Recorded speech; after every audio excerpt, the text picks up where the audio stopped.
Bom, boa tarde a todos que estão nos acompanhando no YouTube. Vocês me desculpem aí o atraso aí de 10 minutos, né? Foi por um motivo de ordem superior. Mas, de qualquer forma, estamos todos aqui. Queria também, já de antemão, agradecer a professora Maísa, professor Krieger, professor Roberto Lobo. E hoje o que a gente pretende discutir seria a questão da diversidade de modelos no ensino superior. Ficou acertado entre os três palestrantes, que vai começar pela professora Maísa, ela vai, durante 10 minutos, abordar a temática, em seguida o professor Krieger e depois o professor Roberto.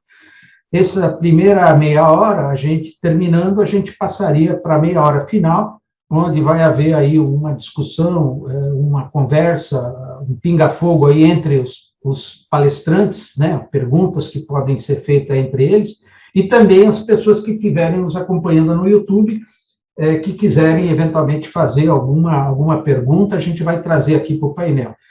Dizer que esse evento está sendo gravado, né, e que depois a gente vai fazer uma edição especial. Então, todos os três, eu acho que dispensa a apresentação. A professora Maísa, atualmente é a vice-reitora da Unesp, o professor Lobo é ex-reitor da USP, e com uma carreira fantástica, e o professor Krieger nem precisa falar também. Então, pró-reitor de pesquisa da USP e outras coisas mais.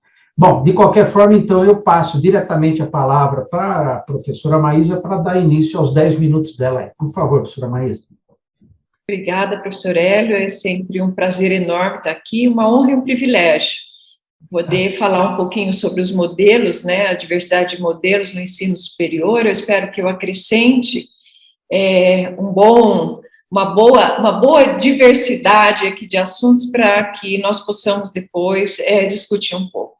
Bem, eu gostaria de iniciar a discussão com uma rápida visão histórico de alguns sistemas de educação superior. Gosto muito de história, né, especialmente de países que exportaram modelos, né, alguns determinantes para criar escola, inclusive no Brasil, né, escola, inclusive, de um ensino superior altamente qualificado.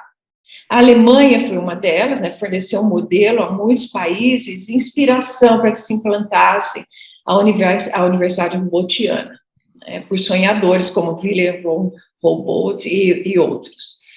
Bem, era o sonho da Universidade de Ensino e Pesquisa, a universidade como instituição de pesquisa, né, com liberdade de ensino, que permite promover a ciência pura, livre de interesses estabelecidos. Então, essa era um desses modelos, e entre o final do século, acho que 19 e 20, o interessante foi o fluxo de migração, especialmente de intelectuais norte-americanos, se deslocaram para a Alemanha na busca, claro, de um conhecimento de fronteira, né, e retornaram ao seu país. E após aí a Guerra Mundial, né, especialmente a Primeira e Segunda Guerra Mundial, houve um movimento contrário, né? Então, o Novo Mundo também despertou aí, né, a atenção dos alemães, que foram atraídos pelas universidades de pesquisa americanas. Então, e também um outro modelo que eu penso importante citar é o francês, que impulsionou não somente as áreas duras, né, de química, matemática, mas também biologia, as áreas de ciências da vida, né, e também as humanidades. E vale lembrar que missões francesas participaram ativamente aí, né, da criação da USP em 34, que é o nosso modelo, né, especialmente nessa área. Bom, eu iniciei com essa premissa, pois para entender por quê e para que esses modelos de escola, né, eles foram criados, nós temos também que entender, né, a que desafios eles estavam atrelados, né, o que eles tinham que responder, né. Elas tinham missões, né, então elas estavam atreladas a quais desafios ali da sociedade, né, então a qual público eles se destinavam, né, para cumprir o papel numa sociedade que estava se tornando complexa, né, a todo momento. Essa complexidade se tornava intrínseca, né, a toda a missão dessa universidade. detectar as suas oportunidades, necessidades, né? E aqui eu quero colocar especialmente as suas desigualdades, né? Então, esses pontos, para mim, eles são fundamentais, porque nós vamos desenrolar agora e chegar no momento atual, né? Acho que é importante também nós lembrarmos aqui que na Constituição de 88, né, a nossa Constituição brasileira, a educação é posta como um direito a toda a população, né? E se nós pensarmos do ponto de vista mundial, o Pacto Internacional dos Direitos Econômicos, Sociais e Culturais das Nações Unidas, também lá da década de 60, preconiza que o acesso à educação superior é um direito de todas as pessoas. Mas se nós olharmos essa retrospectiva, ou seja, são datas que hoje são bastante antigas, mas de todo modo nós temos aí a concepção, inclusive no país, em alguns países do mundo, né, que pouco foi colocado em prática, ou muito precisa ainda ser desenvolvido e colocado em prática, né. Isso demonstra, assim, Hélio, professor Krieger, professor Lobo, que esse debate, né, especialmente sobre o modelo que nos leva a uma reflexão sobre a função da universidade, isso eu acho bem bacana nos dias atuais, né, é contínuo, contemporâneo e penso não vai se exaurir muito, então parabéns novamente pelo tema. Bom, falando um pouco do Brasil e o contexto dos seus modelos, né, o crescimento do ensino superior brasileiro, eu acho também a gente fazer uma retrospectiva é determinante nessa discussão. Eu acho que o ensino superior brasileiro cresceu, especialmente na década de 90, e depois nós tivemos aí o crescimento no governo Lula, a partir de 2002 e etc. E o censo de 2019 mostra que hoje nós temos 6,5 milhões de estudantes. Mas isso representa, e nós estávamos falando aqui um pouco, né, e me lembrei agora, antes de iniciarmos, que as universidades públicas, né, que desenvolvem aí um ensino, que promovem, né, uma formação qualificada, que desenvolvem pesquisa no seu seio, ou seja, que trazem um ambiente propício, né, a uma formação de recursos humanos aí, bastante, eu acho, voltada para as necessidades da sociedade, como eu coloquei, como missão, né, ela representa aí 1/3 da nossa população universitária. Então, nessa perspectiva, o conhecimento, ele massificou-se, né? Houve um aumento consubstancial de estudantes, né? Se nós imaginarmos no Brasil, na década de 60, nós tínhamos 100 mil, né, estudantes, né, no ensino superior, né? E mais que se massificar, ela se diversificou em termos de, se nós olharmos também para as classes sociais. Então, nós estamos olhando aí que o modelo, né, com o crescimento, com as necessidades, com o olhar da sociedade, né, hoje a gente sempre coloca isso, nós colocamos, né, nós não podemos mais estar na sociedade como uma infraestrutura, né, um concreto colocado na sociedade, mas nós temos que olhar para a sociedade, nós temos que desenvolver aí conhecimento, né, na sociedade, né, para a sociedade e com a sociedade. Então, comparando o modelo brasileiro com outros países, nós podemos inferir que o ensino superior brasileiro, ele ainda tem limitações, né, mas o Estado de São Paulo, eu acredito que ele apresenta hoje melhores índices em todos esses aspectos que eu coloquei. Eu gosto de lembrar também que o desenvolvimento e incorporação de novas tecnologias de ensino, né, eles promoveram aí a criação das universidades virtuais. Então, hoje é uma realidade, é um modelo, né, responsável hoje pela expansão de acesso ao saber, né, e ao conhecimento sem precedentes. Então, nós temos que colocar que hoje nós temos um novo modelo, né, de universidade que veio aí com o desenvolvimento dessas ferramentas. Então, nesse desenvolver diferentes modelos, diante do crescimento de ensino superior, né, e da multiplicação de tipos de instituições, e principalmente orientações, e também com diferentes formas de financiamento, né? Então, nós temos aí o financiamento público e o privado, e esse modelo se multiplicou, né? Iniciou-se um processo de discussão, e eu acho bastante interessante, né? No seio, especialmente das universidades públicas, sobre o processo de diferenciação qualitativa dessas instituições, né? Eu acho que esse movimento, ele reuniu todos os seus diferentes atores, né? Docentes, discentes, os funcionários e tudo mais, né?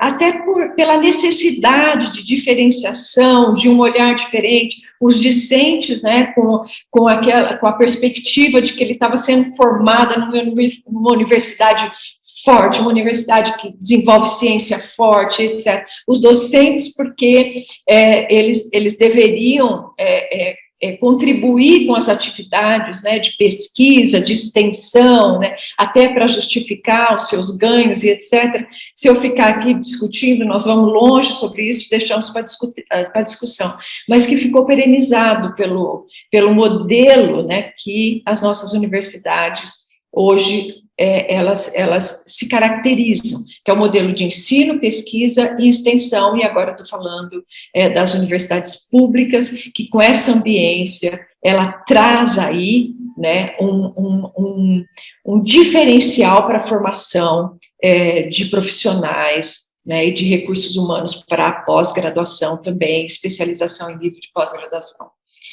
que, respectivamente, indicam aí as missões da Universidade Brasileira de construção do saber, que é a investigação científica, né, intervenção sobre a realidade, né, e veio, junto com tudo isso, a concepção da universidade pública e a defesa dela, e gratuita. Então, dentre todos esses modelos que eu coloquei, esse é um modelo, né, que nós estamos aí imbuídos e que nós praticamos hoje. Então, é importante também destacar que a ciência de alto impacto, né, ou seja, aquela ciência que realmente ela mostra utilidade à sociedade, né, nós temos muita restrição de falar um pouquinho sobre ela, né, que vem do aspecto, né, da colaboração das nossas universidades com o setor produtivo. Então, a gente está vindo com um novo modelo de universidade que leva em conta agora a inovação. E, na minha perspectiva, né, esse novo modelo, e vocês sabem que nós temos muitos críticos no coração nós estamos aqui as 3 co-irmãs, né, no coração das nossas universidades, né, eu acho que esse modelo ele não corrompe o papel crítico e ético, né, que nós defendemos hoje da nossa universidade, né, mas sim que essa colaboração com o setor produtivo, né, e a ciência, né, que mais aplicada, ela pode resultar aí em avanços fundamentais, né, para qualquer país aí em direção a um futuro, e nós vemos isso, ela muda sociedades, né, então nós vemos que hoje desenvolver alta tecnologia, ela traz, sim, subsídios, né, para, inclusive, para o desenvolvimento econômico, e nós sabemos aqui no Brasil, se nós olharmos a Embraer, que foi criada, né, no coração ali, tendo a contribuição do ITA e outras instituições ali no conglomerado São José dos Campos, nós vimos o que ela promoveu no Vale do Paraíba, em termos de desenvolvimento econômico. Então, nas instituições acadêmicas mais bem posicionadas nos rankings, isso é legal, é uma estratégia, né, que não só é acolhida pela comunidade acadêmica, mas muito defendida pelas gestões, né, e reitores.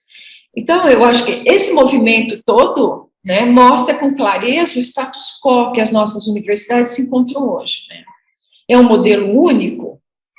E aqui eu vou deixar só como uma questão para nós discutirmos depois, é um modelo único, ele é eficiente, ele é desenvolvido com qualidade em todas as universidades, né? Ele traz resultados à sociedade. Eu deixo aqui para discussão, porque eu acho que é uma discussão bastante interessante.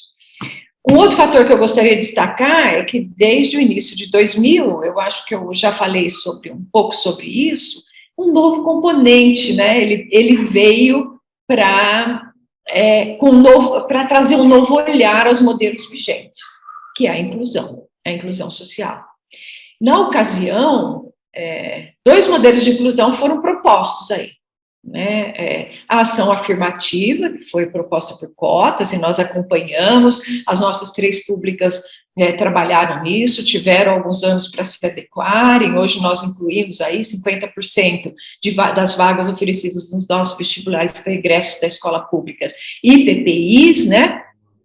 Mas tinha também o programa da Universidade para Todos, né? Que era basicamente compra de vagas do sistema privado, muitas vezes até pela isenção fiscal, e que nós não sabemos como isso trouxe, né, novas possibilidades de formação qualificada aos nossos discentes, né. Então, hoje nós já estamos vivendo a inclusão igualitária, junto às nossas universidades, né, não só as nossas estaduais, como as federais, né, que deve se diferenciar aí em termos qualitativos, e todos nós já estamos, né, fazendo avaliações dessa inserção. Acho que a Unesp começou antes, é uma universidade bastante inclusiva, a Unicamp tem um trabalho muito bonito de avaliação de impacto, né, de resultado sobre isso, nós também temos aqui, né. Mas o que Oi? Só para você terminar, que já deu 15 minutos. 15? Você já falou 15. Nossa, eu só vou falar uma coisa, então, que eu gostaria de falar, que todos esses aspectos, né, eles não devem, de qualquer forma, né, influir, né, nas universidades de classe internacional ou de excelência, né, que devem aí, além de desenvolver ciência e tecnologia, desenvolver cultura, praticar formação humanística, né, com prática transversal para profissionais, para a gente formar profissionais com melhor capacidade de compreender, né, o homem, a sociedade e o planeta em toda a sua complexidade.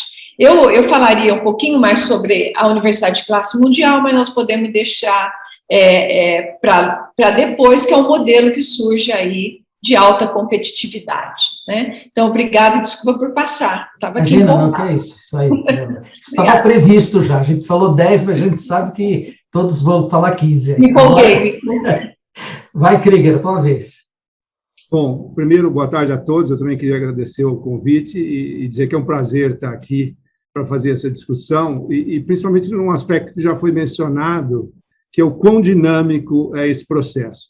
Eu gostaria de utilizar, eu normalmente não utilizo, mas eu vou utilizar hoje 2 slides. Será que eu posso compartilhar? Deixa eu ver se está Claro. aqui. Sim, tranquilo.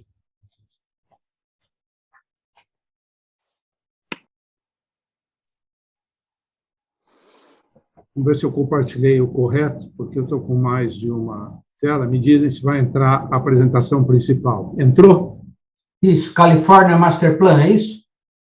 Não, é isso agora. Não, isso aí. Sistema Público de Ensino Superior. Então, na realidade, essa ideia de discutir os modelos é fundamental, mas a minha provocação vai mais no sentido de que nós precisamos um sistema integrado, e isso é que eu gostaria de discutir hoje com vocês. E eu acho que o modelo que eu vou contrapor um pouco é o da Califórnia. E por quê? Primeiro, porque se a gente comparar São Paulo e a Califórnia, tem alguns dados interessantes para serem destacados. Primeiro, que a população é praticamente a mesma.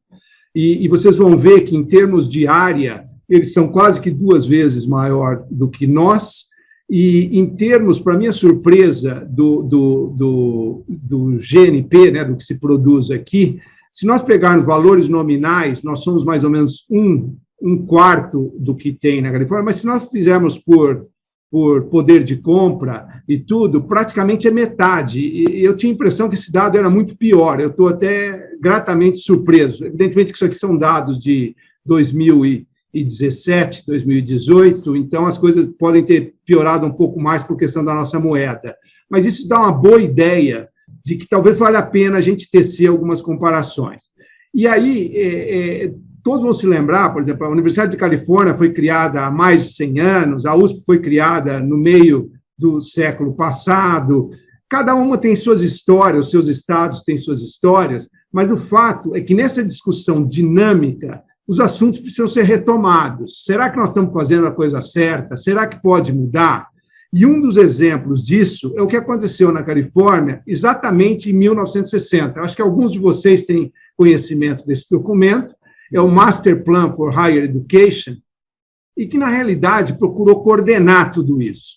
E identificaram que o sistema público de sistema superior, porque ele funcionaria como uma âncora, inclusive para organizar o sistema privado, ele seria feito com base na Universidade da Califórnia, na California State University, que, na realidade, foi criado, o conceito praticamente para assambarcar várias das universidades estaduais que existiam lá, e os community colleges. Então, essa seria a essência.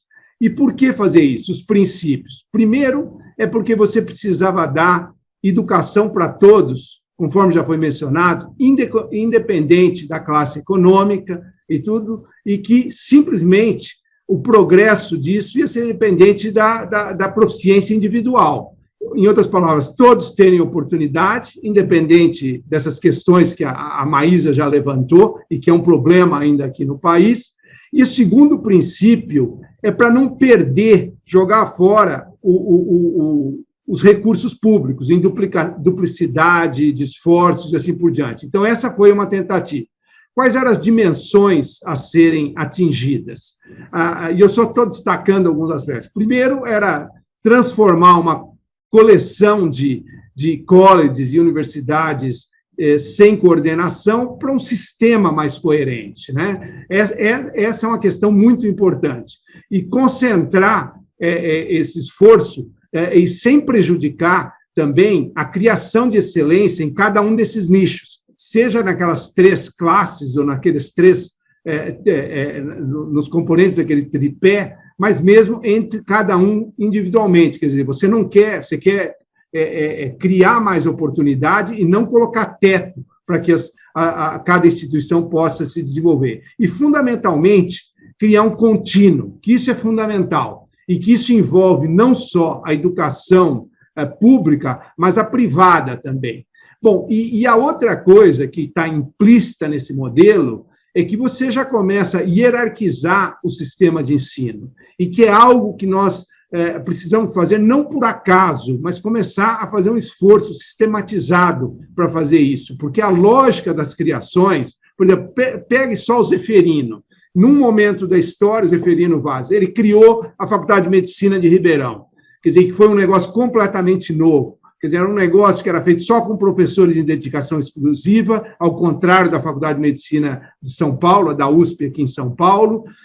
Depois ele saiu de lá e foi criar a Unicamp, que tinha uma vocação tecnológica. Cada coisa tem seu tempo, seu momento. O fundamental é você ter essas mentes, essas lideranças que podem fazer, mas como que depois você começa a dar uma organização macro para todo esse sistema. Acho que esse é o desafio que nós temos aqui. No caso da Califórnia, o Master Plan, então, ele ficou claro que a Universidade da Califórnia seria fundamentalmente uma instituição acadêmica de pesquisa de classe mundial, como a própria Maísa estava falando, enquanto que a California State University, as diversas instituições, seriam focadas no undergraduate education and graduate education, né? E chegariam até a dar o master. Isso foi mudando e elas podem dar doutorado também junto com algumas do sistema da UC. Ou seja, você reconhece oportunidade, tudo, quer dizer, você coloca isso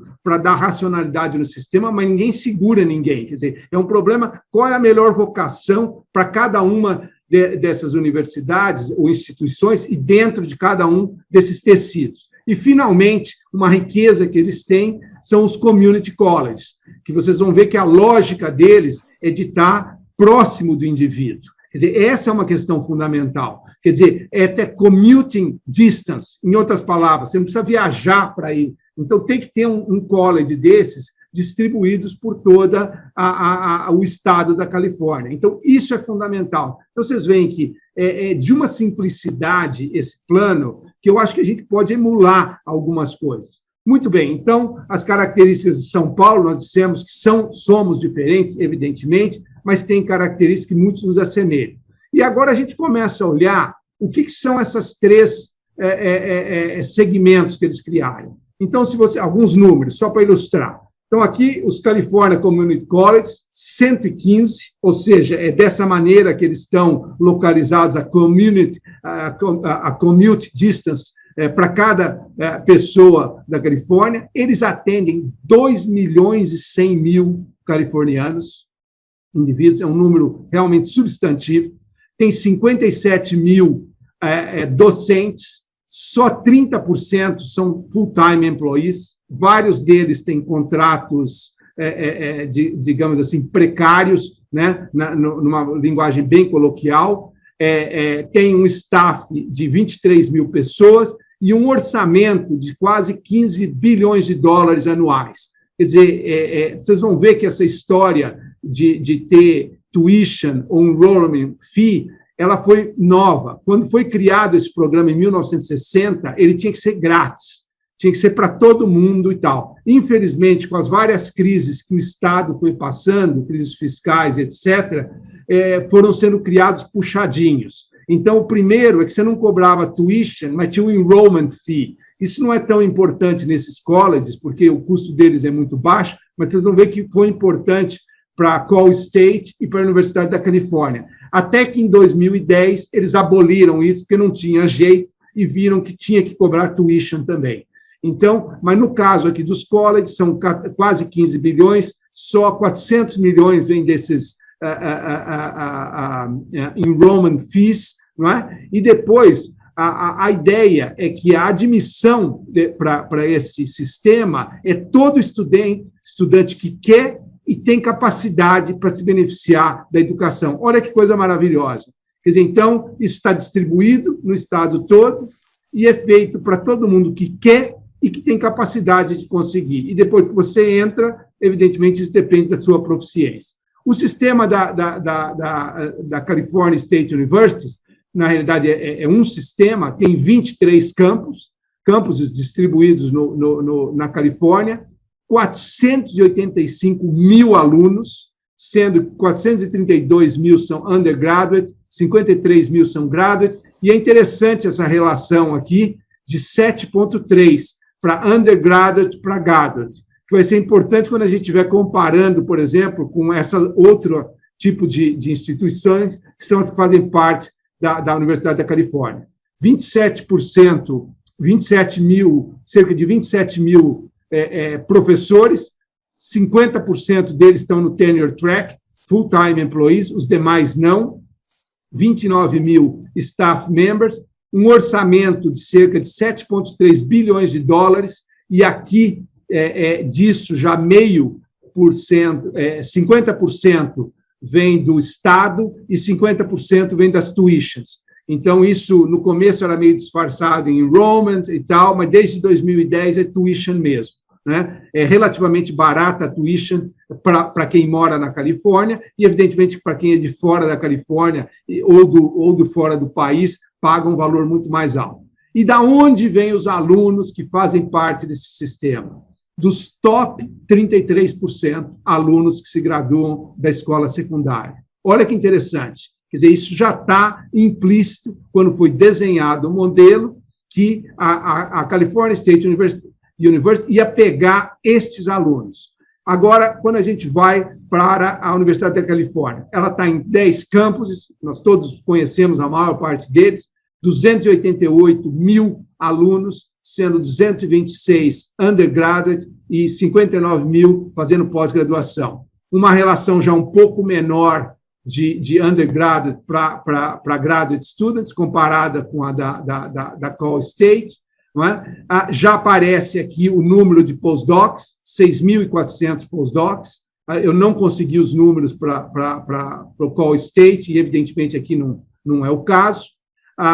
E ela tem 24 mil docentes, 143 mil staff members, lembrando aqui não só que algumas dessas instituições elas têm hospitais, então isso sempre contamina um pouco os números, porque parte do staff do hospital entra nesse número aqui, como acontece também nas 3 estaduais paulistas, né? O orçamento é 41 bilhões de dólares, esses orçamentos são de 2019 e 2020, sendo que eu gostaria de discutir um pouco um quarto disso, que é o core, é o que vem basicamente do Estado, que são cerca de 9,1 bilhões de dólares. E aí, de novo, conforme a Call State, ele também é 50%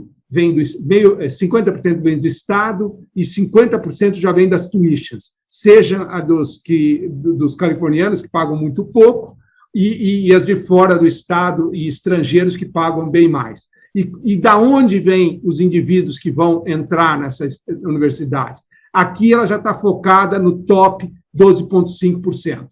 Então, quer dizer, tem uma lógica o sistema. Quer dizer, então, evidentemente que existem universidades como, por exemplo, a Califórnia San Diego, que é praticamente uma universidade de pesquisa, mas ela faz parte aqui do Call State. Quer dizer, é um problema de missão. Não é que quem está numa não pode fazer uma coisa e quem está outra não pode fazer uma e assim por diante. Mas isso dá uma noção de como o sistema começa a se organizar. E, por último, só para mostrar o que nós temos aqui em São Paulo, que a gente tem um belo de instituições e que, talvez, com modelos de reorganização um pouco mais sofisticados, a gente possa emular ou possa aprender um pouco com o que foi feito, seja na Califórnia ou em outras partes do mundo. Então, nós temos o Centro Paula Souza, olha que espetáculo, 368 municípios, sendo que 228 são escolas técnicas e 73 são as faculdades, as FATECs.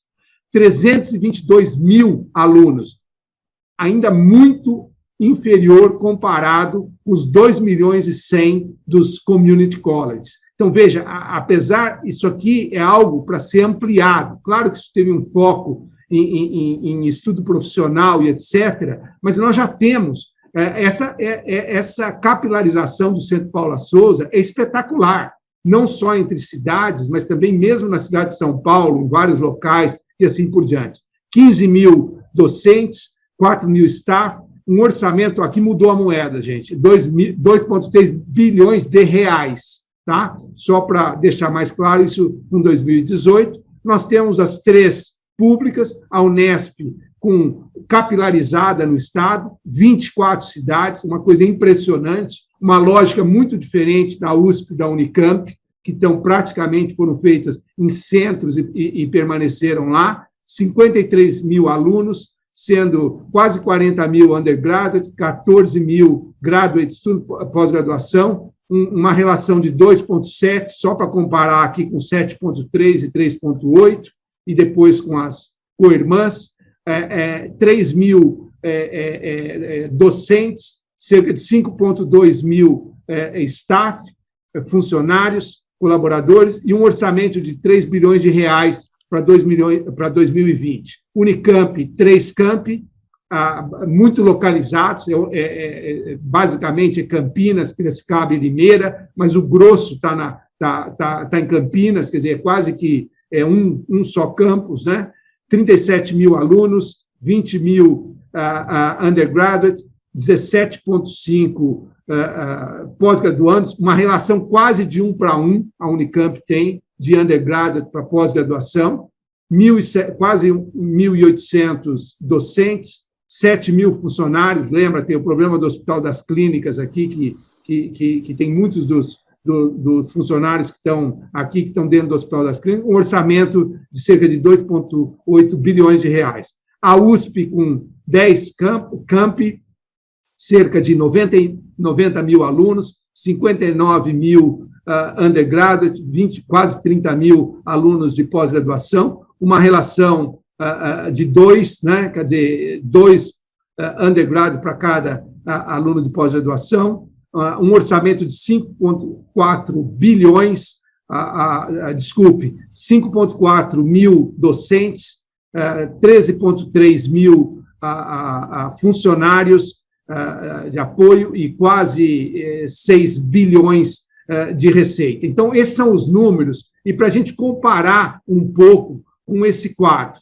Então, e lembrando que a lógica da criação desse sistema, ela nunca foi integrada. Claro que ela funciona mais ou menos de forma integrada, mas a provocação que eu tenho é, será que nós não precisamos explorar isso um pouco mais? Inclusive, ao contrário dos Estados Unidos, onde quase 80% do ensino superior é público, aqui no Brasil, 90% do ensino superior é privado. Então, essas âncoras são muito mais importantes no Brasil do que lá, porque lá o grosso do ensino superior é com públicas ou não, que não visam lucro, enquanto aqui no Brasil, quase 90% do ensino superior está na mão das privadas. Então, essas âncoras, elas são fundamentais para nortear, para guiar o sistema superior. Então, na realidade, essa apresentação foi no sentido de provocar, nesse sentido, a necessidade ou a pertinência da gente começar a falar num sistema de ensino superior no estado de São Paulo.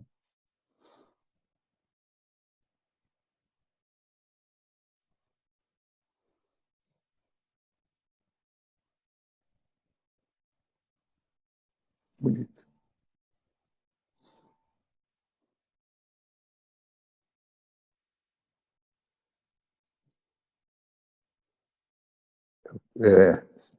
Isso, agora tudo bem. Agora está. Bom, Krieger, muito bom, eu acho que foi ótima a tua comparação, acho que vai ser interessante agora na meia hora final aí. Então, eu passo agora para o professor Lobo para ele dar sequência. Por favor, professor Lobo. Então, boa tarde a todos, é um prazer estar aqui com o professor Krieger, a professora Maísa, com o Hélio, e agradecer o convite. Acho que as intervenções já foram bastante elucidativas, eu queria mais comentar alguns pontos que eu considero que são interessantes aqui. Primeiro, talvez uma notícia não tão agradável para a universidade e para o sistema da Califórnia, é que há um livro recentemente publicado chamado The End of a Dream, que fala exatamente do modelo que foi instituído na Califórnia pelo Clark Kerr, que foi reitor, e que tinha toda uma lógica, e eu estou falando isso porque depois eu vou ligar com o Brasil, tinha toda uma lógica exatamente como o Krieger falou, quem ascendia as vocações, optimizar para o custo, vocação, qualidade, localização, era um sistema muito bem montado.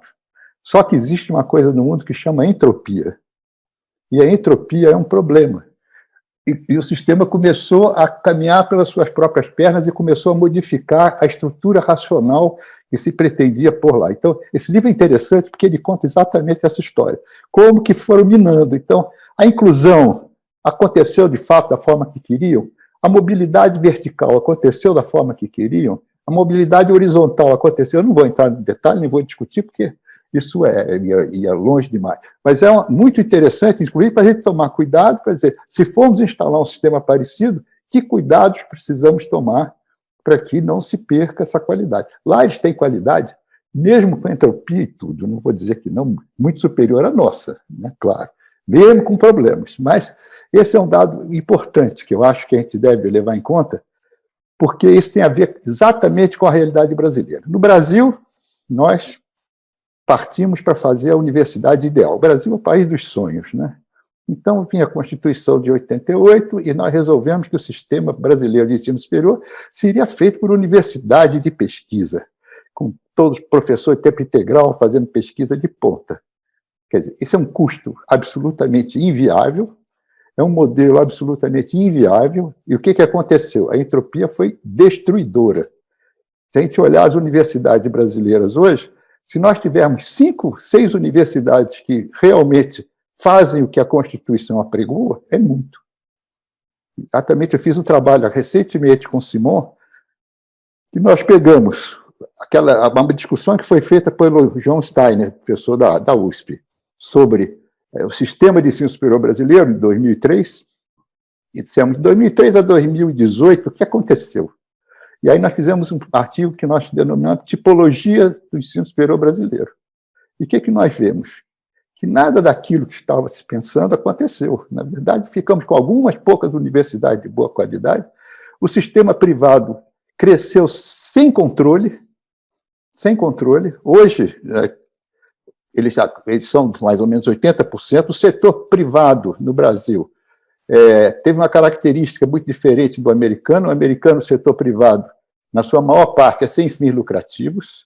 Aqui no Brasil, a maior parte é com fins lucrativos, formado de grandes empresas que têm objetivo de lucro e que pode dar um recado, mas que a gente tem que tomar cuidado para acompanhar, para ver se a juventude não está sendo mal conduzida, né, ou enganada nos seus propósitos, que a pessoa quer uma profissão. Então, o que aconteceu no Brasil? De 2003 para cá, o sistema cresceu violentamente, as universidades não cumpriram, a não ser algumas, com a sua missão. Então, nós estamos fingindo que temos uma porção de universidade que, na verdade, no sentido correto de universidade, o que se espera de uma universidade de pesquisa, não temos. Nós temos um núcleo muito pequeno. E uma das coisas que o Brasil vai ter que decidir é o seguinte: nós queremos ter universidade de classe mundial, estamos dispostos a investir, porque uma universidade de classe mundial não tem 100 mil alunos. Nenhuma. Nenhuma universidade de classe mundial tem 100 mil alunos. A não ser assim, que você junte campos totalmente independentes, que depois, na soma, dê um número grande. Mas é muito difícil fazer uma universidade de classe mundial com uma quantidade tão grande de alunos e com o sistema que nós temos de gestão, que, inclusive, é um sistema muito complicado, né? Então, o que eu queria dizer, inclusive, é o seguinte: se a gente olhar aqui, por exemplo, o número de estudantes em ensino à distância no Brasil aumentou de 2003 para 2018 4.800 vezes.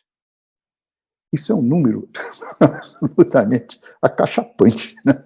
É possível fazer um crescimento desse com qualidade, com controle? Muito difícil, né? Então, aí se está na verdade, praticando preços muito baixos para poder enfrentar a concorrência, a qualidade muito discutível, porém, o sistema privado veio suprir uma lacuna, porque o sistema público não poderia atender à demanda da sociedade. Essa que é a verdade. Com a universidade de pesquisa, em que o aluno custa 20 mil dólares por ano, se nós tivéssemos um terço da juventude no ensino superior, nós íamos consumir mais ou menos metade do orçamento federal. Então, não adianta ter modelo utópico, a gente tem que ter um modelo realista. Então, toda a minha preocupação é que se discuta modelos realistas. Não vamos sonhar com o que a gente não vai poder alcançar. Então, nós devemos ter, na minha opinião, uma rediscussão baseada no que a universidade pode oferecer, o que as faculdades podem oferecer, que sistema, como diz o Krieger, nós podemos implantar em São Paulo e no Brasil. Acho que, por exemplo, um tipo de Open University seria também bem-vinda, como a Unifesp, por exemplo. Acho que é uma coisa que também vai complementar bastante, mas o importante é que se faça uma visão realista. Universidade de pesquisa para todo mundo, até que não dá, porque o aluno que sai da universidade de pesquisa é para ser um pesquisador. E não cabe pesquisador para todo mundo. O país inteiro não pode ter a juventude pesquisadora. O dentista não é um pesquisador, ele é um dentista, é uma profissão técnica, não é? Ele sabe alguma coisa de ciência para poder ser um bom profissional, mas ele não é um pesquisador. Então, as universidades de pesquisa têm que ter esse cuidado, que são para formar uma parcela da juventude, não é para formar todo mundo. Então, aquele nosso ideal, universidade pública autônoma. Por que ela era autônoma? Porque a discussão de 88 disse que a universidade era autônoma. Porque, como ela era uma elite de gente altamente intelectualizada em tempo integral, a autonomia era natural, porque eram pessoas experientes, que tinham uma experiência internacional, e uma série de coisas. Então, a autonomia é boa aí. Mas será que a autonomia é para todos? Não sei. Quer dizer, nós não temos um sistema de acreditação muito bom, porque o MEC acaba se baseando simplesmente em alguns indicadores, né? Inclusive bastante falhos em alguns casos. Por exemplo, até hoje ninguém consegue saber se nossos estudantes, que nota tirariam no exame objetivo do próprio INEP. Por quê? Porque eles fazem tudo ajustando em gaussiana. Então, sempre terá 60% de médios e o resto entre bons e ruins. Então, é engraçado quando a imprensa fala assim, no Brasil, 15% de instituições sem qualidade. Sempre haverá, porque é uma gaussiana. Gaussiana sempre tem um rabo bom e um rabo ruim. Não tem como evitar.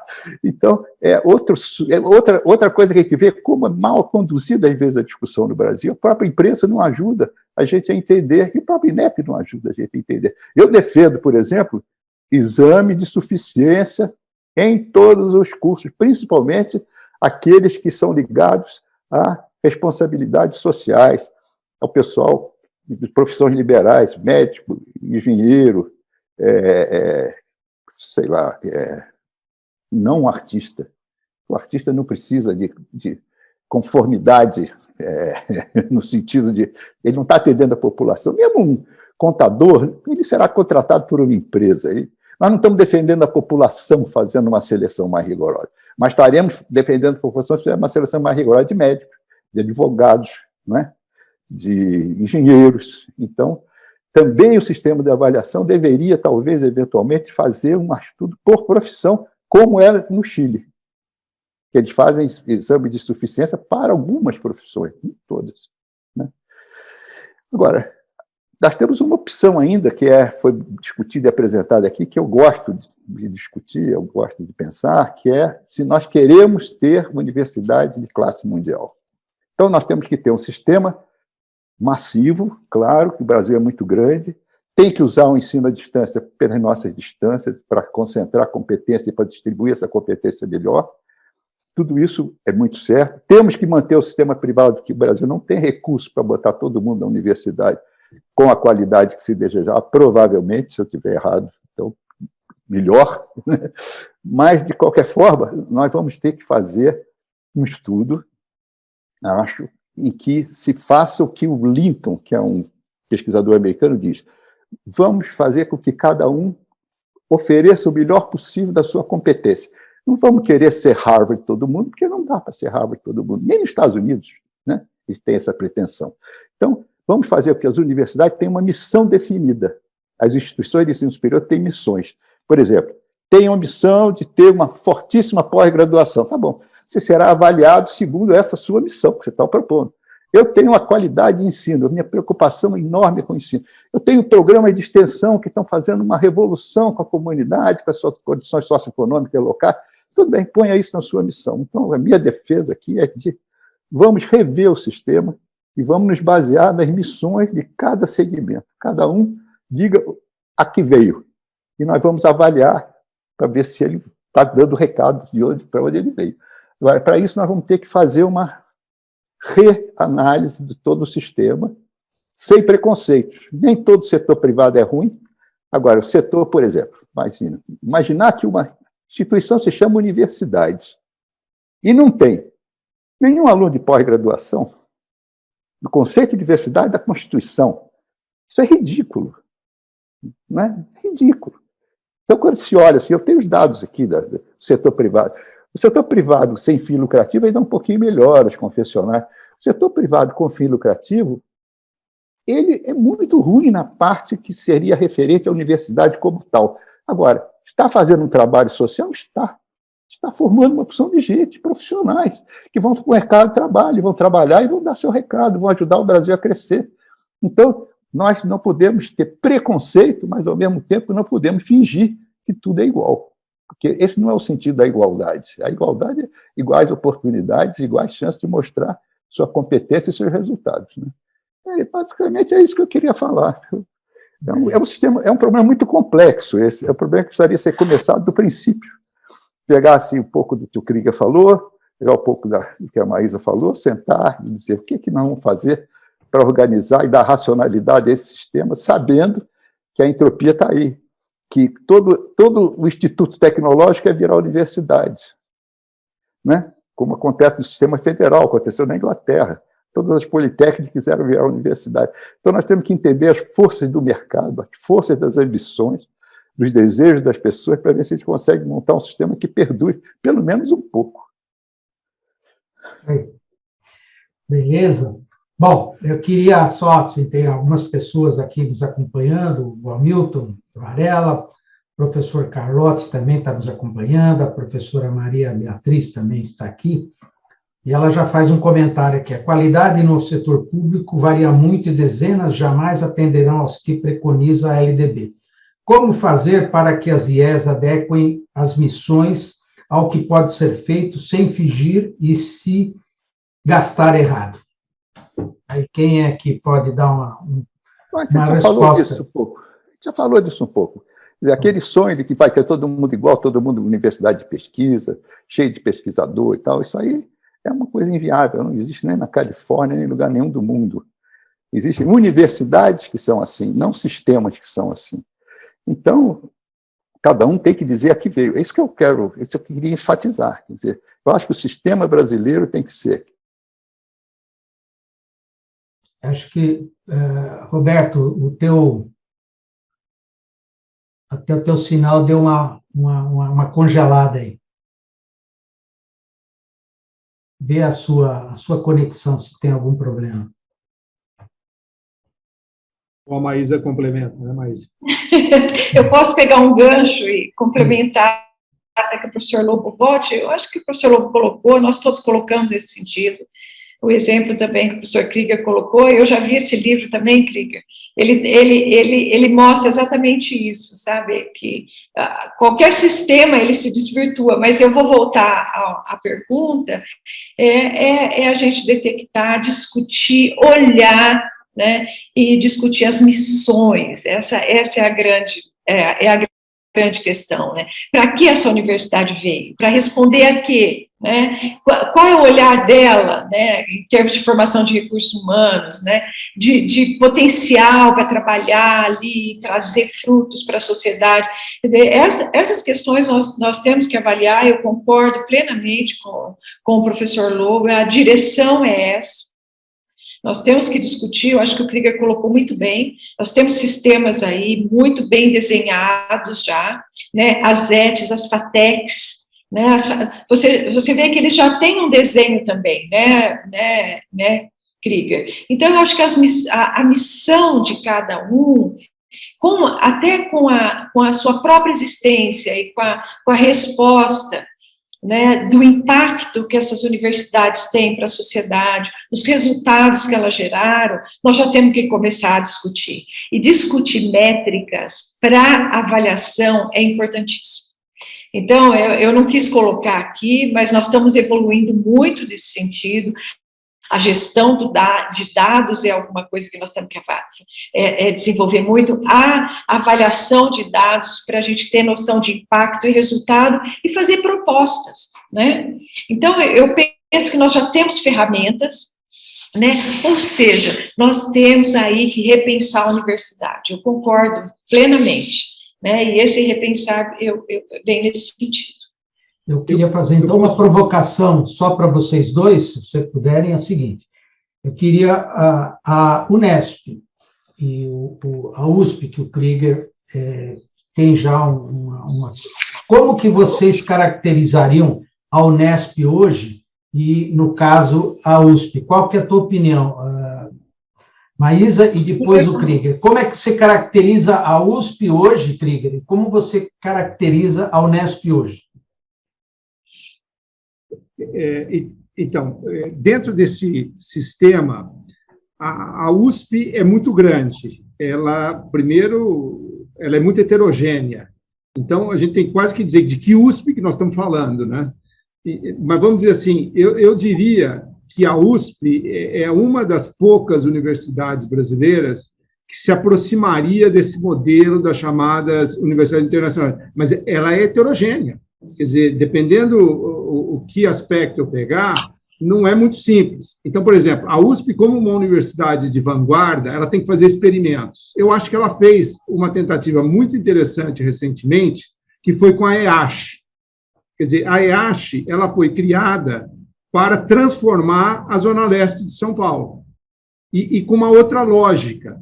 Quer dizer, então, a lógica lá era você transformar o ambiente. Não é publicar um paper e ser reconhecido internacionalmente. Não que você não possa fazer isso. Eu estou falando a lógica do sistema, né? Sempre dizendo. Então, nós temos que avaliar. Será que ela conseguiu fazer isso? Será que nós demos as condições? Será que a mensagem de quem entrou lá foi essa? Porque, por exemplo, um dos meus alunos fez concurso lá e entrou. A hora que ele entrou, ele falou, eu entrei na USP.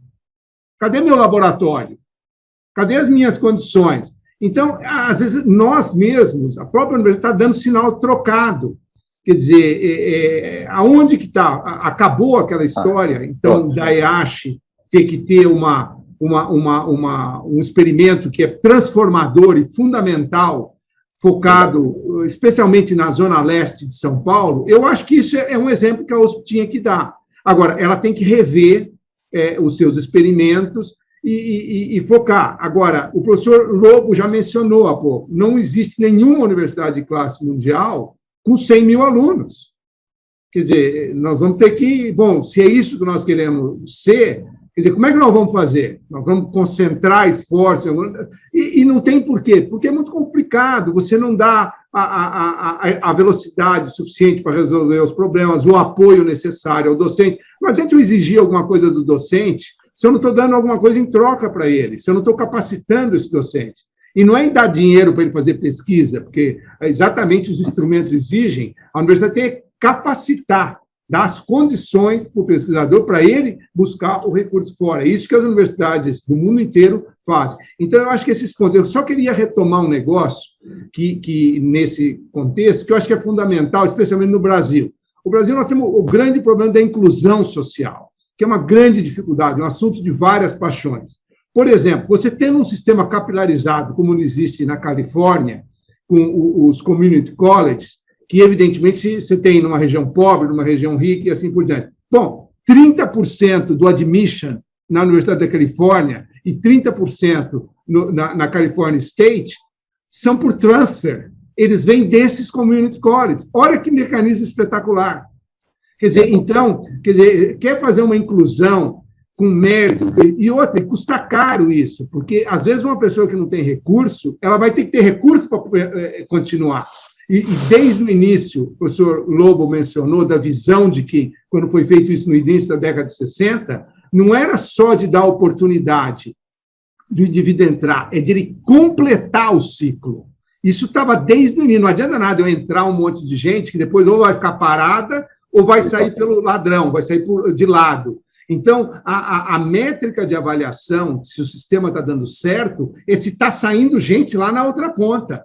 Quer dizer, então, acho que esses aspectos, até para resolver o problema da inclusão, a hora que você pensa numa coisa mais organizada, com lógica, você tem oportunidades para explorar melhor e fazer melhor. Será que isso é melhor do que simplesmente dar bônus, dar ponto no vestibular, ou fazer isso, ou fazer aquilo? Quer dizer, evidentemente que tem várias formas de fazer as coisas. Agora, tem algumas que eu acho que nós temos, principalmente no estado de São Paulo, com o tipo de organização que nós temos, de explorar um pouco mais. E é isso que eu acho que essa provocação, esse evento que você está produzindo, Hélio, é útil para essas coisas. Eu saí um pouco de circulação, porque caiu o meu sinal aqui, e voltou, mas eu queria fazer um comentário. Eu tinha até anotado aqui umas coisinhas. Eu sou muito simpático a que o país tenha uma ambição. Quando tem campeão de tênis, a gente fica tão contente, né? Quem sabe ter uma universidade campeã também, a gente fica contente, porque nós ainda estamos longe de estarmos entre as 100 melhores do mundo. Não temos nenhuma entre as 100 melhores do mundo. Então, eu peguei algumas características para saber, não sei se nem se deve discutir se o Brasil deve ter, mas se quiser ter, quais são as características básicas de uma universidade de classe mundial. Então, tem aqui, eu anotei algumas coisinhas aqui só para lembrar. Né? Primeiro, poucos alunos. A média, eu fiz uma média das 10 mais famosas, elas têm uma média de 20 mil alunos. Elas custam, por aluno, $100 mil ano. Para ter uma ideia. Então, a gente vai botar todas as universidades brasileiras de classe mundial, quanto vai custar isso aí? Carreiras são competitivas e a estabilização é demorada. estabilização no sentido do tenure, né? Não é, a pessoa não pega, faz um concurso depois de 2 anos, já tem tenure e pronto, já não sai mais de jeito nenhum, né? Recursos diversificados, várias fontes governamentais, fontes de mensalidades, fontes de doações, fonte de convênio, fonte de atendimento de saúde, são várias fontes diversificadas justamente para elas terem um equilíbrio, um balance entre os diferentes recursos, um diminui um ano, o outro melhora e tal, né? Então, muito importante. Outra coisa, autonomia, liberdade acadêmica, grande internacionalização, que nós não temos em nenhuma universidade brasileira. Nós temos eventuais colaboradores, sejam estrangeiros, sejam brasileiros indo, estrangeiro vindo, e sempre one-to-one, quer dizer, é um pesquisador brasileiro que vai convidado por um pesquisador estrangeiro, o pesquisador estrangeiro que vem convidado, mas nós não temos um programa institucional de internacionalização. Eu fiz isso na USP, quando eu era reitor, contra o Collor, que tinha proibido professores do sistema de saúde, de serviço público lá, de contratar professor estrangeiro por mais de 2 anos. E aí eu levei ao Conselho Universitário, com cheio de pareceres jurídicos, e nós aprovamos no Conselho Universitário que o professor estrangeiro da USP teria o direito de ascender a todos os cargos, de professor a reitor. Isso foi um choque de realidade muito grande, né? Mas depois virou uma PEC, né? E hoje é verdade isso, das federais também, mas isso não era, né, naquela ocasião. Então, essa era uma vontade que eu tinha de trazer gente, culturas diferentes, gente diferente, para a gente aprender a conviver com o mundo. Globalizar é isso, globalizar não é ler sobre os outros, é conviver, né? Então, bom, essencialmente é isso, né?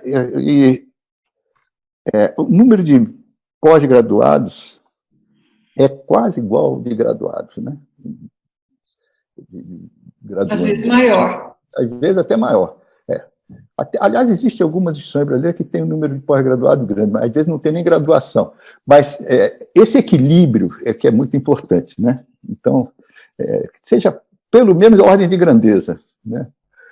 Bom, então é isso. Eu queria só trazer essas informações, porque eu acho que se a gente pensar um dia em fazer com que o Brasil tenha 3 ou 4 universidades realmente de classe mundial, nós temos que fazer um planejamento para isso.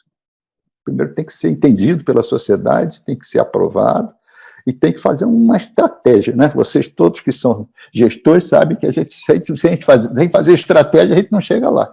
Então, teremos que fazer uma estratégia para nos colocar numa posição forte. Bom, é isso. Mas agora talvez. Bom, eu só queria complementar exatamente isso que o professor Lobo colocou, depois eu falo da Unesp, né, que eu acho que a existência desse modelo mesmo de classe internacional depende, é muito fácil a definição, né, de condições aí favoráveis, né, para a gente ter um avanço no conhecimento. Então, isso é caro, isso envolve muito dinheiro, muita verba, muita gestão. Agora, havia, há um tempo atrás, eu acho que entre os anos 2010 e 2013, eu lembro muito que isso aconteceu lá na Academia Brasileira de Ciência, tá, uma discussão, nós pensávamos, né, professor Lobo, não sei se o senhor lembra disso, de montar um observatório do ensino superior e discutir a comunidade científica, a sociedade, né, as academias, ou seja, todo esses atores envolvidos, modelos para que nós pudéssemos pensar uma universidade aí de classe mundial, que envolve todas essas questões, né, colocadas pelo senhor. Agora, a Unesp, o Krieger colocou que a USP é bastante heterogênea, a Unesp também. Ou seja, ela tem centros de excelência, de muita excelência, que desenvolve pesquisa altamente qualificada e bastante internacional, e com muita cooperação internacional. Agora, é muito diversa. Então, tem áreas fortes, né, muito, assim como a USP, eu fiz graduação na Unesp, fiz pós-graduação na USP, você tem essa perspectiva e esse balanço é muito muito interessante. E se nós olharmos para o seio das nossas universidades hoje, se nós colocarmos as nossas co-irmãs e pensarmos no modelo, vamos pensar que a gente poderia pensar aqui em montar um observatório mesmo, e começar a discutir isso, e essa questão de modelo, essa questão de universidade de classe internacional, eu acho que o Brasil tem que ter, ele vai demorar. A USP é a grande candidata, a USP desenvolve, a USP, desde a sua criação, né, ela tem essa concepção, agora ela se massificou, então o professor Lô colocou muito isso. Como que nós vamos tratar de todas essas questões? Agora, nós teríamos que colocar tudo isso e olhar, porque as 3 públicas, elas têm centros de excelência, ou que se complementam, ou que eles são por si só diferenciados, né? Se você pegar algumas áreas, você vê isso escandalosamente, né? Eu sou química, se você pegar e passei na coordenação de área, passei 15 anos na CAPES, se você olhar a química das 3 públicas, elas têm, tirando Ribeirão Preto, que é um programa 6, todas têm programa de pós-graduação 7, vai ser perene, elas são fortes, se complementam, e isso seria um avanço fenomenal. Se você pegar a física, as ciências duras, a física, o Instituto de Física Teórica da USP é internacional, ele contrata só pessoas para vir fazer pesquisa, então 80% do quadro dele é internacional, né, desponta como um dos melhores. Pegar o da USP é a mesma coisa, quer dizer, nós temos aqui nichos que são, assim, altamente qualificados, mas temos uma universidade bastante diversa, né, e que tem ali, talvez, outras missões, ou alguns institutos, outras missões que não essa. Então, eu concordo em gênero e grau, nós temos que diversificar, eu acho que o professor Lobo colocou isso, trazer novas culturas, falta muito isso. Quando que nós vamos atrair pós-docs do exterior? Nós não conseguimos fazer isso. Nós não conseguimos fazer isso em nenhuma universidade. Nós atingimos, talvez, alguns países, porque lá atrás o CNPq estabeleceu uma relação, então nós temos aí paquistaneses, temos alguns que vêm, que somam, que são maravilhosos, mas nós temos que diversificar. Eu não estou falando a diversidade em termos de inserção social, de inclusão social. Essa também nós estamos fazendo e nós temos que avaliar o impacto, mas nós temos sim que diversificar. Isso é que faz e que traz também uma ambiência, né, diferenciada para uma universidade de classe internacional. E aí, quando nós falamos de Harvard, professor Lobo, se olhar para o número de graduandos e pós-graduandos, a diferença é brutal, né? E tem um livro também, é de 2006 isso, mas que perguntaram, né, eles chamam o presidente de Harvard, né, que é o reitor de Harvard, ele fala assim, qual é a sua relação, como é a relação da graduação com a pós-graduação? Ele falou, nenhuma. Nenhuma. A graduação é a graduação, a pós-graduação é a pós-graduação. Quer dizer, então, assim, nós temos que realmente partir para o estudo. Eu gostei muito da colocação do professor Krieger, né? Existem modelos, eu não sei se nós nos adequamos a qualquer modelo, mas nós podemos olhar o nosso sistema e pensar no modelo que se adequa. São Paulo tem uma riqueza tremenda, né, de pesquisadores de alto nível, pessoas que pensam, que têm aí a possibilidade de discutir essa questão, e eu penso que a gente tinha que reunir as 3 nossas públicas, talvez as federais que estão aqui também, a gente tem feito aí algumas participações muito bacanas, né, em discussões das federais e tudo mais. O professor Markovic fez um fórum aqui, acho que foi final de março, e reuniu todas as 3 públicas nós somos 4 agora federais, 3 federais, né, 3 federais, e foi uma discussão muito bacana, pensar em alguma estrutura dessa natureza para nós pensarmos as nossas missões, as nossas correlações, por que não unir algumas competências de algumas áreas, etc. Eu já vi que o Hélio está cansado, eu só falando... Não, eu só queria... cansado não estou, acho que a discussão está fantástica. Eu queria só falar uma reunião aqui com o reitor... Posso falar uma coisa sobre Harvard? Espera aí, deixa eu só fazer uma coisa sobre Harvard. Só uma coisa sobre Harvard. Eles não dão a menor bola para o aluno de graduação. O aluno de graduação que se vire. A competição é violentíssima. E ninguém se preocupa em dar aula bem. Eles dão um problema para casa, 53 problemas para segunda-feira. Então, é assim que funciona. E aluno levantando o dedo, que aqui no Brasil ninguém levanta dedo, levantando o dedo e confrontando os professores. É assim que funciona. Eles não dão muita bola para isso, não. Então, só uma mãozinha? Isso é muito interessante, sabe por quê? Que é alguma coisa, a gente pode discutir ensino depois, né, professor Lobo? É alguma coisa que eu acho que a gente tem que introduzir, né? É pensar no ensino, com aquela percepção invertida, é pensar em ensinar baseado em projetos, é fazer o aluno pensar, claro. Porque nós estamos aí, uma defasagem também. Felizmente não tem PISA para o ensino superior. Felizmente. Concordo. Agora, essa discussão da universidade de pesquisa, tal, o que a gente já foi falado aqui da heterogeneidade que tem nas 3 unidades aí, tanto Unicamp, Unesp e USP. Agora, a régua que hoje ela funciona para avaliação, seja nas universidades, seja no CNPq, sempre é a régua da publicação, é a régua do número de papers, né? Como é que a gente pode, quer dizer, fazer essa diferenciação se a régua continua sendo a régua para a universidade de pesquisa, não é isso, o Krieger?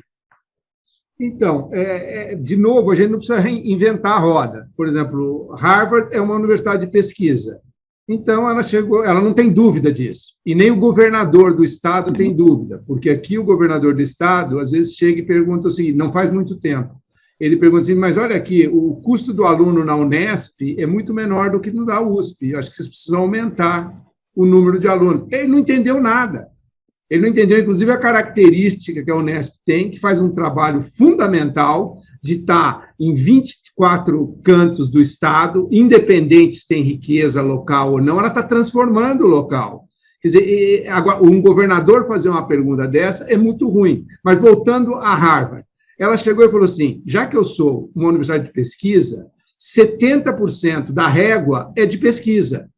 Mas se eu tenho um professor num departamento, um departamento inteiro, ou uma unidade inteira que tem uma vocação, que seja na extensão ou no ensino, parabéns. Agora, no conjunto, 70% da régua da USP tem que funcionar. A USP procurou fazer essa adaptação na gestão em que eu fui pró-reitor de pesquisa. Eu insisti que entrasse os 70%. Acharam que era precoce, que não, enfim, não foi aceita essa posição. Eu disse, se nós temos que assumir que nós somos uma universidade de pesquisa. Isso significa que 70%, da onde que eu tirei esse valor? Da Harvard, porque ela já fez isso, então é um bom começo. Depois a gente pode adaptar, mas vamos fazer isso. Agora, eu estou aqui no INCOR. Se eu tiver que ter uma cirurgia, você acha que eu vou perguntar para o cirurgião quantos papers ele publicou? Eu quero saber se ele vai abrir meu peito adequadamente ou não, e se ele tem competência para fazer isso. E tem inúmeros exemplos. Da mesma maneira que não é todo mundo que tem que fazer pesquisa, mas a universidade, como um todo, ela tem essa missão. Chega a outra universidade, tem uma outra missão, uma terceira, e aí você põe uma régua. Agora, é muito difícil eu ter para uma universidade variação dessa régua de momento para momento. Não dá. Quer dizer, você tem que definir o que você é, porque isso faz parte de políticas de médio e longo prazo. Então, eu acho que a USP avançou bastante, essa discussão está correndo, ela ainda não se resolveu. Uma das ideias é com base no projeto acadêmico individual, para que realmente ninguém tenha que se vestir do que não é. Agora, o que tinha que ter, a meu ver, era junto a essa preocupação. Se nós somos uma universidade de pesquisa, 70% é assim. Ah, que ótimo se fosse 70% de cada unidade, de cada departamento. Não precisa ser isso. Quer dizer, essa tolerância pode acontecer, mas tem que ter um pouco essa preocupação. Por isso que as coisas têm que ser coordenadas, não é cada um fazendo a coisa como quer. Mas eu acho que nós estamos progredindo para esse lado. Mas não tem medo de ser o que cada um é. Eu acho que sim. Essa diversidade, né, e aí vem a discussão da avaliação também, né, que é muito complexa e tudo mais, mas é muito interessante. Harvard tem uma interação com a sociedade que nenhuma outra universidade tem, né? Se você abrir a recepção de calouros dela, tanto da pós-graduação como da graduação, eles chamam a sociedade para receber o calouro. Ela é feita dentro da sociedade, porque a sociedade vê sentido no que ela faz, nos resultados que ela faz. Então, quem consegue se aproximar da sociedade também, dos nossos, eu vou falar agora dos nossos docentes, isso é fantástico. Não sei se você viu, tem outro aspecto também. Nós não sabemos nem fazer divulgação científica, nós sabemos publicar, talvez. Nós publicamos em quantidade, a nossa qualidade também não é boa. Quer dizer, tem um recorte na Science, acho que foi de março, eu não sei, que é fabuloso. Ela fala assim, olha, nas métricas depois do docente, é fantástico você ter um docente que saiba se comunicar com a sociedade, ou seja, oferecer letramento científico. Nós não sabemos, nós fazemos um videozinho, eu estou fazendo isso, meu aluno está fazendo aquilo. Não é isso. É você informar cientificamente a sociedade e ter é quase que você tem uma interação, é quase que você tem uma particularidade que poucos têm. Só que para ele se dedicar a isso leva tempo. Então, se você olhar, por exemplo, alguns docentes das nossas universidades, eles são sempre procurados para falar na mídia, porque eles desenvolvem uma ciência forte, eles desenvolvem, publicam forte, ou seja, desenvolvem conhecimento de qualidade e tem essa possibilidade de se comunicar bem. Então, nessa reportagem da Science, eles falam exatamente isso. Você tem que considerar isso também como quando você avalia, senão aquele professor, ele vai ficar cansado e ele não vai fazer mais.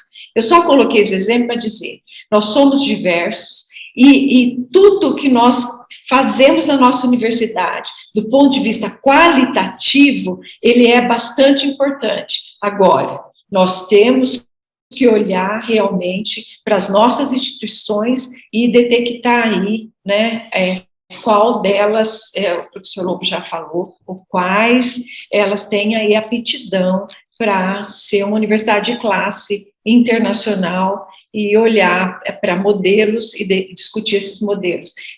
Estão me chamando aqui, olha. O último desafio que eu queria colocar para vocês, antes de a gente encerrar, o seguinte, quer dizer, se, conforme o professor Lobo falou, uma universidade de classe internacional, se a gente pegasse pedaços da Unicamp, da USP e da Unesp e juntasse, a gente conseguiria ter uma universidade de classe internacional para os três? Por favor, Lobo, começa. Eu acho que não. Não? Eu acho que não. Nós não sabemos gerir uma universidade internacional ainda. Então, ela vai ter que pensar muito em fazer. Eu acho possível. A França fez. A França está juntando universidade lá para poder ter competitividade maior. Então, é possível fazer? Com as 3 universidades de São Paulo, eu acho até que seria possível. Não sei se seria, assim, simplesmente juntando as 3. Talvez tivesse que fazer uma nova universidade, com pedaços das atuais saindo para outra coisa, para outro modelo diferente da universidade de pesquisa, teria que enxugar um pouco a universidade, as 3, talvez, não sei, eu não tenho modelo para isso, nem pensei, nem pretendo pensar nisso aí, né?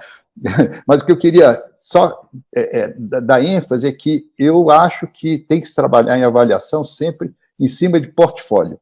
Quer dizer, o que a universidade se propõe a fazer? Isso eu vou avaliar. O que o docente se propõe a fazer? Que a gente não faz, a gente só faz a pesquisa. Só vale paper, né? Que nem sempre são tão bons assim. Mas aqui só vale paper. Então, o chefe fez assim, eu fiz uma patente para uma indústria que está trazendo $1 bilhão por ano. Ah, você fugiu dos seus deveres acadêmicos? Você saiu da universidade mais cedo para atender o pessoal? Poxa, você está violando o tempo integral? Então, não seremos nunca universidade de pesquisa, mas nunca. Muito bem, é isso mesmo. Bom, então, assim, eu sei que a Maísa tem que sair, eu queria, então, assim, só para a gente terminar, para cada um fazer as considerações finais e a gente terminar. Por favor, começa você, Krieger. O que você concluiu desse evento aqui? Eu concluí que a gente tem que conversar mais. Quer dizer, e eu acho que eu procurei, nos pontos que eu destaquei, é que nós realmente temos uma fortaleza aqui no estado de São Paulo e que talvez a gente deva dar um maior espaço para pensar, senão não podemos fazer as coisas melhores, de forma mais integrada. Eu não acho que nós podemos juntar pedaço de uma coisa com a outra, mas eu acho que nós poderíamos começar a definir o que é a missão de cada uma, como nós vamos fazer, e realmente isso começa a alinhar os spins, né? Os físicos gostam disso, a hora que põe na ressonância magnética, vamos começar a alinhar os spins, mas para fazer isso, nós temos que deixar muito claro o que nós queremos. Quer dizer, frequentemente também se exige uma série de coisas do docente sem dar contrapartida. Então, tem que pensar como é que nós vamos fazer todo esse jogo. Não adianta só espremer e querer tirar as coisas.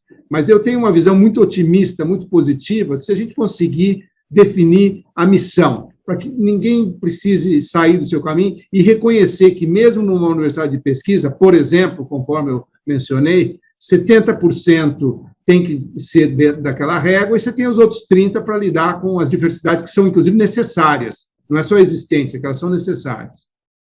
Beleza. Aí, Maísa, para você terminar.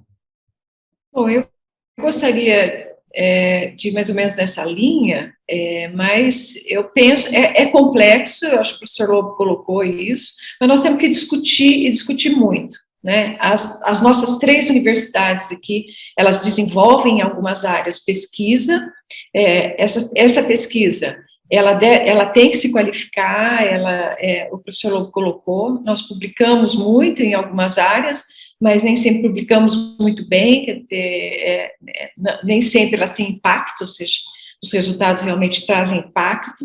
Então, nós temos que conversar bem, temos um ambiente fantástico, eu acho que é o estado privilegiado quanto a esse aspecto, formamos recursos humanos aí em todas as áreas, bastante qualificados, e é isso, sempre conversando, buscando alternativas, e eu gostaria de colocar aqui esse desafio, né, de conversarmos muito. Eu diria para vocês que hoje as 3 públicas estão conversando muito, todos os pró-reitores se reúnem muito, periodicamente, os vice-reitores também, semana que vem a gente tem uma reunião com os vice-reitores.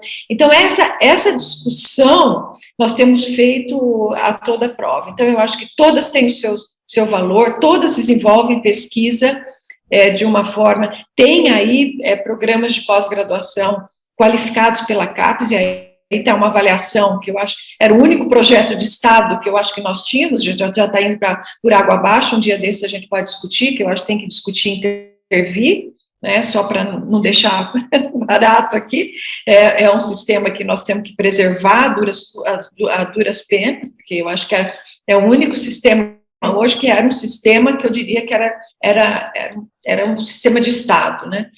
Então é isso, eu só tenho a agradecer e aprendi muito aqui com os meus 2 maravilhosos colegas. Nós todos. Vai lá, Roberto, agora você pode Vamos lá. Então, uma coisa que eu queria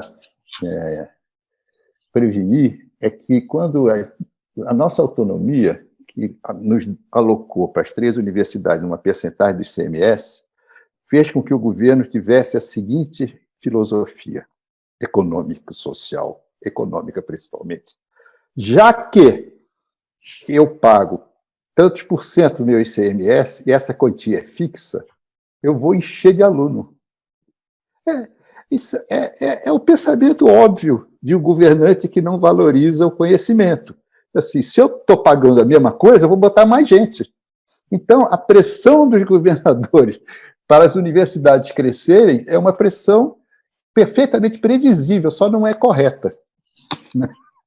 Mas, então, é nesse sentido que me preocupou, porque sempre houve essa pressão e continuará havendo, e as universidades, os reitores, principalmente, têm que se proteger disso, e eles têm que fazer um acordo, dizer, não vamos aceitar, enfim, goela abaixo, coisas que a gente não pode absorver bem, porque agradar o governo é fácil, mas a gente desagrada a universidade. Isso aí. Você quer falar? Fala, Maísa. Só para encerrar, né, já que o professor Lobo colocou, autonomia é imprescindível, acho que ela trouxe aí a possibilidade de a gente planejar a longo prazo, etc. Mas eu penso que, talvez, com essa fala final do professor Lobo, talvez a gente olhar para essas 3 universidades e pensar aí numa estrutura de uma universidade de pesquisa. Tá? É uma estrutura diferente que a gente possa aí construir juntos, e por que não, com todas as competências que nós temos aqui no estado de São Paulo. Seria maravilhoso, né? Seria maravilhoso. Eu acho que nós temos aí competências fantásticas, é só olhar para grandes projetos em rede, fazer essa avaliação, olhar todos esses pesquisadores que estão aí, né, emaranhados nessas redes e discutindo ciência de fronteira, que nós vamos caminhar. Um abraço grande aí. Obrigado a vocês, a todos que estão nos acompanhando no YouTube. Eu procurei, dentro do possível, trazer. Obrigado. Mas a gente está gravando isso e a gente vai, com certeza, ter vários desdobramentos. O Krieger sempre foi um defensor desse evento aqui, queria agradecer, que a ideia original é dele, né? E eu procurei só materializar, trazendo 3 pessoas aqui que eu acho que, com certeza, tem uma experiência fantástica para poder fazer as coisas acontecer. Um abraço a todos, boa noite e até o próximo evento aí. Um abração. Obrigado, prazer. Obrigada. Prazer em estar com vocês. Um abraço. Prazer enorme, professor. Obrigada. Aprendi muito. Tchau. Tchau, tchau.